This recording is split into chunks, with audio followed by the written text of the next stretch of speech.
Good morning. तर मी असा 13 kilo 900 ग्रॅमचा fat loss केलाय. सगळ्यात पहिला आपला माइंडसेट खूप महत्वाचा आहे.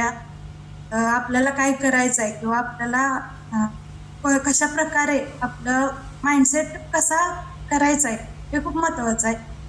मी पूर्ण फोकस 1 महिना पीटीसी प्लॅटफॉर्मला मी खरंच धन्यवाद म्हणेन की त्याच्यामुळे एवढं पॉसिबल झालंय. मी 1 महिना पूर्ण फोकस केला की कसा वेट लॉस करायचा आपल्याला किंवा कशा प्रकारे करायचा आहे.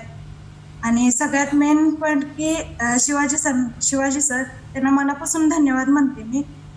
रोज सकाळी ते पहिल्यांदा मी जेव्हा होते पीटीसी तेव्हा 5 ते 6 वर्कआउटचा टायमिंग होता. मग सर मला 4:45ला कॉल करायचे डेली. एक दिवसही चुकला नाही त्यांचा कॉल करायचा. डेली वर्कआउटला कॉल करायचे. त्याच्या आधी माझा 1 तास वर्कआउट मी